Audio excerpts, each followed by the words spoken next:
Assalamualaikum warahmatullahi wabarakatuh. Perkenalkan, nama saya Sabta Pradanatvi. Saya mahasiswa semester 3 Prodi D3 Teknik Perkapalan.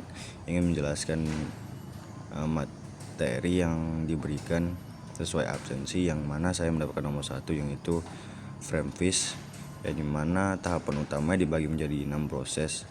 Yang pertama itu pemasangan lunas, keel dan tulang utama kapal yang dipasang sebagai sumbu dan tulang punggung kapal, menjadikannya dasar utama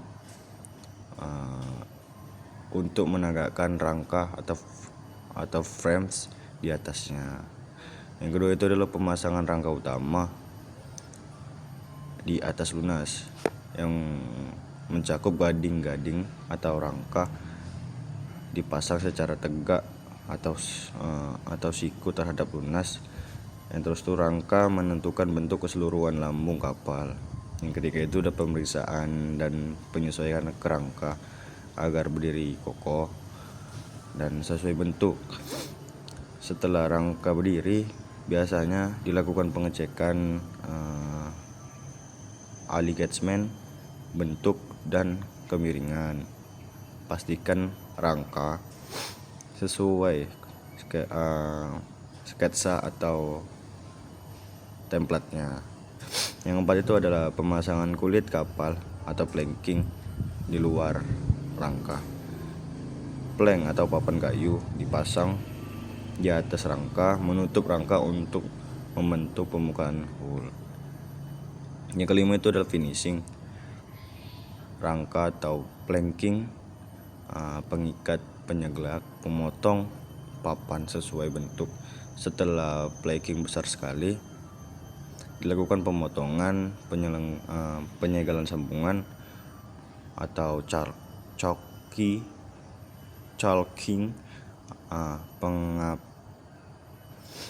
pengamplasan dan melakukan finishing. Perlu memastikan lagi bahwa sambungan antara plates rapat dan tidak bocor, atau celah antar kayu tidak bocor. Dan keenam itu ada penyesuaian, jadi mana penyesuaian itu seperti pemasangan bagian tambahan seperti dek, lambung atas, pengecetan dan pelindungan kayu. Yang mencakup tahapan akhir meliputi pemasangan dek, fighting, pengecetan atau pelindungan kayu terhadap korosi atau busuk. Kapal kayu juga harus dilindungi dari kelembapan dan serangga organisme laut agar tidak mudah korosi dan rusak. Untuk bahan dan alat yang digunakan, bahan utamanya itu kayu yang keras untuk lunas dan rangka. Terus itu pengikat seperti paku kayu, sekrup kayu atau dowel. Setelah itu ada namanya perangkatan kayu atau epoksi, tergantung modifikasi modern untuk memperkuat sambungan. Untuk bahan, untuk alat utama seperti gergaji, pahat kayu, pengukuran, alat ukur maksudnya, pengencengan atau klem untuk merapatkan antar kayu. Terus ada alat pengampasan, alat pengecetan. Sudah. Untuk kelebihan dan kelebihannya itu struktur rangka kuat dan menjadi tulang punggung yang baik untuk planking. Terus itu ada memudahkan pemasangan planking karena sudah struktur rangkanya yang mendukung. Yang ketiga itu adalah karena rangka frames dibangun terlebih dahulu, bentuk kapal dapat sangat presisi dan kontrol bentuk lebih mudah dibanding metode kulit dahulu. Untuk kelemahannya seperti ada waktu dan biaya mungkin lebih berat, karena pembuatan rangka membutuhkan pekerja bentuk dan pemotongan kayu yang presisi terlebih dahulu.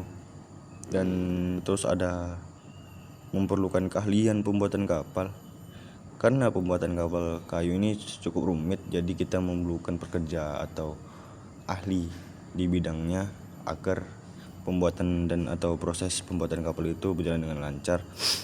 Terus ada juga jika rangka tidak diatur atau dipasang kurang tepat, maka pemasangan planking akan sulit dan bentuk kapal bisa melenceng. Terus ada juga kayu dan struktur kayu rentan terhadap perubahan kelemahan, pembusukan, serangan serangga organisme laut, sehingga memerlukan perlakuan lebih lanjut seperti cat pelindungan agar awet. Terus itu ada karena planking akan dipasang setelah rangka berdiri, akses ke beberapa bagian rangka atau instalasi biasa jadi lebih sulit dibandingkan metode kulit dahulu, karena dimana kulit dibentuk dahulu itu lebih mudah, lebih tidak mempersulit karena tidak lebih mudah jelas. Mungkin sekian penjelasan dari saya tentang proses pembuatan kapal kayu yang dimana saya mendapatkan frame fish yaitu nomor 1 sesuai absensi. Mungkin sekian penjelasan dari saya. Kalau misalnya ada kekurangan atau kata-kata yang kurang sopan, saya mohon maaf. Dan saya akhiri dengan terima kasih dan wassalamualaikum warahmatullahi wabarakatuh.